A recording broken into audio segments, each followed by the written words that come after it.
ঐতিহাসিকগতভাবে, রাজনৈতিকগতভাবে, অর্থনৈতিকগতভাবে উত্তরবঙ্গ একটা পশ্চিমবঙ্গের উত্তর প্রান্তের এই অংশটি বিভিন্ন কারণে পিছিয়ে রয়েছে। অর্থনীতি হোক, শিল্প হোক, পরিকাঠামো হোক, স্বাস্থ্য হোক, শিক্ষা হোক, কর্মসংস্থান হোক, এমনকি পরিযায়ী শ্রমিকের ঢল নামে উত্তরবঙ্গ থেকে। ফলে স্বাভাবিকভাবেই উত্তরবঙ্গকে বাড়তি গুরুত্ব দেওয়ার কথা আমরা যারা উত্তরবঙ্গের জনপ্রতিনিধি তারা বারবার করে বলেছি। বর্তমান রাজ্যের সরকার পূর্বতন রাজ্যের সরকারগুলির ন্যায় উত্তরবঙ্গকে ধারাবাহিকভাবে বঞ্চিত করে রেখেছে। যদি উত্তরবঙ্গ উন্নয়ন দপ্তরের বাজেট দেখা যায় 800 কোটি টাকার বাজেট, তার মধ্যে 300 কোটি টাকাও তারা খরচ করেন না। ফলে এইরকম একটা জায়গায় দাঁড়িয়ে যেহেতু উত্তর পূর্ব ভারতকে কেন্দ্রের সরকার একটি স্পেশাল প্যাকেজ দিয়ে থাকেন তার কতগুলো প্যারামিটার্সের জন্য, সেই প্যারামিটার্সগুলো আবার উত্তরবঙ্গের সাথে মিলে যায়। জল, জঙ্গল, নদী, পার্বত্য এলাকা, পর্যটন সহ বিভিন্ন প্যারামিটার যা উত্তর পূর্ব ভারতের সাথে উত্তরবঙ্গের রয়েছে। ফলে স্বাভাবিকভাবেই পশ্চিমবঙ্গের অভ্যন্তরে উত্তরবঙ্গকে উত্তর পূর্ব ভারতের মতো বিশেষ ছাড়, প্যাকেজ বা বিশেষ সুবিধা দেওয়া হোক। ফলে আমরা চাইছি যে উত্তর পূর্ব ভারতের যে প্যারামিটার্সে বিশেষ প্যাকেজ দেওয়া হয়, পশ্চিমবঙ্গের অভ্যন্তরেই উত্তরবঙ্গকে রেখে সেই প্যাকেজগুলো যদি আমাদেরকে উত্তরবঙ্গের মানুষকে দেওয়া হয় তাহলে উত্তরবঙ্গের সার্বিক উন্নয়ন সম্ভব।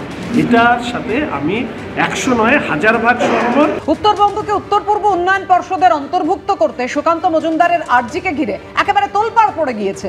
কেন্দ্রীয় মন্ত্রীর প্রস্তাবে বাংলা ভাগের ষড়যন্ত্র দেখছে তৃণমূল। বিমল গুরুংয়ের সঙ্গে গোর্খাল্যান্ডের জন্য চুক্তিবদ্ধ হয়েছিল বিজেপি। বাংলাকে বিভাজনের চেষ্টা প্রথম থেকে রুখেছি। সুকান্ত মজুমদারের প্রস্তাবে প্রতিবাদ করে মন্তব্য লোকসভায় তৃণমূলের দলনেতা সুদীপ বন্দ্যোপাধ্যায়। ওরা প্রথম থেকে বিমল গুরুংয়ের সঙ্গে দার্জিলিং এ একটা চুক্তিবদ্ধ হয়েছিল। অমিত শাহের সঙ্গে দিল্লিতে এসে মেলামেশাও করত যে গোর্খাল্যান্ড হোক। এখন উত্তরবাংলা নিয়ে ওই দিকে চলে যাওয়ার চেষ্টা হচ্ছে। আমার মনে হয় যে যেটুকু বিজেপির অস্তিত্ব উত্তর বাংলাকে কেন্দ্র করে আছে এটা বুঝছে না, ওই দিকে চলে গেলে পশ্চিমবাংলা থেকে সেটুকু ওদের বাদ যাবে। এবং বাংলাকে বিভাজন করার প্রচেষ্টা আমরা প্রথম থেকে রুখেছি, প্রাণ দিয়ে রুখেছি। সুকান্ত মজুমদারের এই কথাকে আমরা বিন্দু মাত্র প্রশ্রয় দিই না, আমরা একে সমর্থনও করি না এবং তীব্রভাবে এই মনোভাবের প্রতিবাদ করছি। উত্তরবঙ্গকে উত্তর পূর্ব উন্নয়ন পর্ষদে অন্তর্ভুক্ত করার আবেদন সুকান্ত মজুমদারের। প্রধানমন্ত্রীর সঙ্গে দেখা করে আবেদন সুকান্ত মজুমদারের। উত্তরবঙ্গকে উত্তর পূর্ব উন্নয়ন পর্ষদের অন্তর্ভুক্ত করলে এলাকার উন্নয়ন হবে, কেন্দ্রীয় প্রকল্পের টাকা আরো বেশি পাওয়া যাবে, দাবি সুকান্ত মজুমদারের। আশা করি এই প্রস্তাবে রাজ্য সরকারের কোনো আপত্তি থাকবে না, মন্তব্য সুকান্ত মজুমদারের।